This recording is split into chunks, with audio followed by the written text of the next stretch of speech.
What really happens if you fall into a black hole? Do you get sucked in like dust or stretched like spaghetti? Today we're going to explain black holes clearly, simply, and with just enough weirdness to keep it fun. No physics degree required.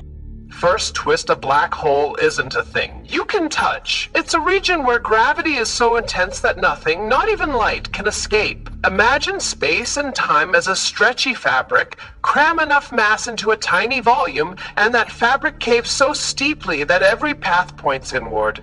That steep edge is the event horizon, the point of no return, and crossing it commits you to one direction, only deeper. There's no physical wall at the horizon and no alarm bell when you pass it. In a supermassive black hole, you might feel nothing special as you drift across that invisible border.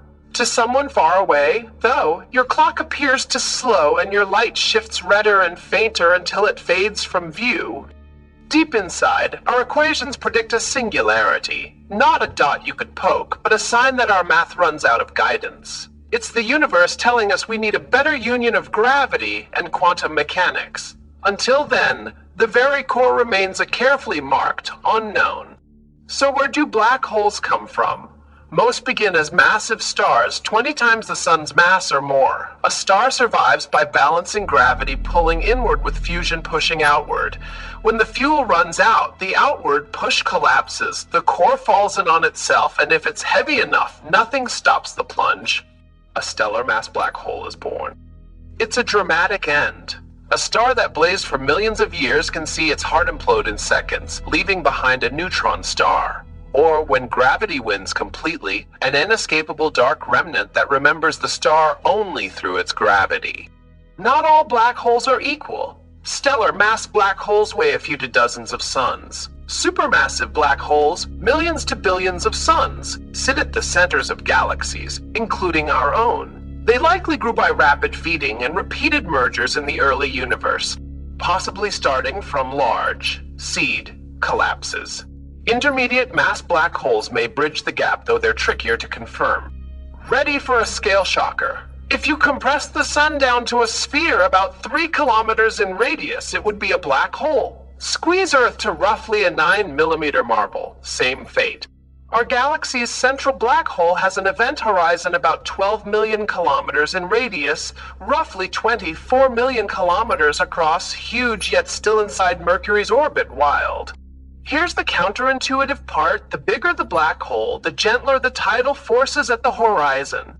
Small black holes can tear you apart quickly because gravity changes dramatically over short distances. Supermassive ones let you drift across the horizon with eerie calm, at first, before the tides rise deeper in. Black holes don't just warp space, they warp time. Near a black hole, time runs slower than it does far away. If you hover just outside the horizon, your own clock feels normal, yet a distant observer sees you in slow motion, your signals stretch to redder, fainter wavelengths until they vanish. There's also a special orbit just outside the horizon called the photon sphere, where light can loop around the black hole. It's unstable, but it helps create the bright ring in central. Shadow. Astronomers have imaged it. We're not seeing the black hole itself, but its silhouette against glowing. Bent light from Hubble. If black holes are black, how do we find them? We watch their influence. Gas spirals inward and forms a blazing accretion disk that shines in X-rays and visible light. Nearby stars whip around an invisible heavyweight, and from those orbits we can weigh what we can't see. And when two black holes collide, they send gravitational waves, ripples in space-time, that we can now detect directly. So what would falling in actually feel like? In a small black hole, the difference in gravity between your feet and your head becomes extreme, very quickly stretching and squeezing you in a process nicknamed spaghettification. In a supermassive black hole, crossing the horizon could feel calm and uneventful. But deeper in, those same tides eventually rise and tear anything apart. Here's a myth to smash black holes: don't suck everything like cosmic vacuum cleaners. From far away, gravity just follows mass. If the sun magically became a black hole of the same mass, purely a thought experiment, the Earth would keep almost the same orbit. We'd lose sunlight and freeze, but we wouldn't be yanked straight in. Black holes dominate only when you get very, very close. Many actively feeding black holes launch narrow, powerful jets, beams of particles blasting out at nearly light speed. These jets don't come from inside the event horizon. They're powered by magnetic fields in the hot disk and, in some cases, by the black hole's spin-twisting space-time. Frame dragging. These engines can outshine entire galaxies and sculpt the gas that future stars need. There's also a colder story Hawking radiation. Quantum physics predicts that black holes very slowly lose mass, as if the horizon has a faint cold glow. For stellar mass black holes, the evaporation timescale is unimaginably long, far beyond the current age of the universe. In the deep future, though, black holes may be the last lights to fade. This leads to the information paradox. Physics resists the idea of losing information. Burn a book, and in principle, the information is still encoded in the smoke and ashes. Toss that book into a black hole, and from the outside, all you eventually get is random-looking Hawking radiation. So where did the information go?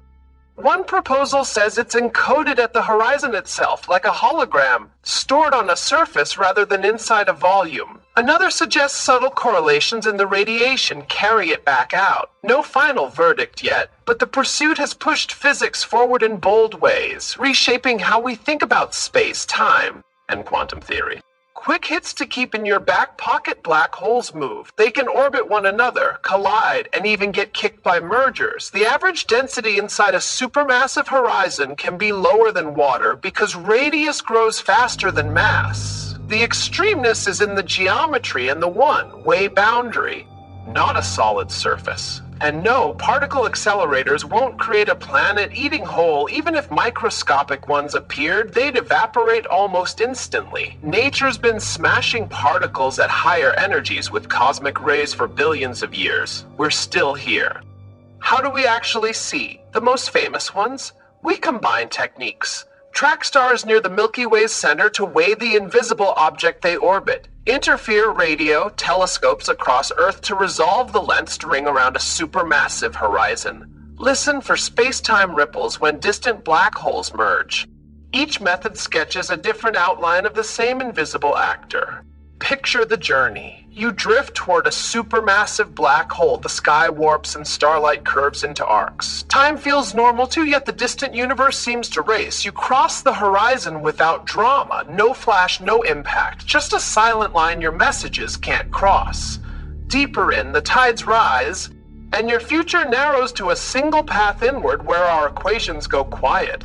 Big picture, recap black holes are regions where gravity reshapes space and time so strongly that escape becomes impossible. They form from collapsing massive stars, grow by feeding and merging, and sit at the hearts of galaxies. We can't see the holes themselves, but we see their fingerprints, blazing disks, racing stars, powerful jets, lensed rings of light, and ripples in space-time when they collide.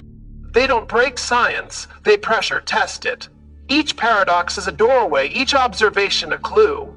The unknown isn't a wall, it's an invitation to look closer. The universe is stranger and more awesome than we imagine. If this sparked your curiosity, share it with someone who thinks black holes are cosmic vacuum cleaners. The truth is more interesting, not monsters that devour everything, but natural consequences of gravity pushed to its limits, difficult, profound, and essential to how our universe works.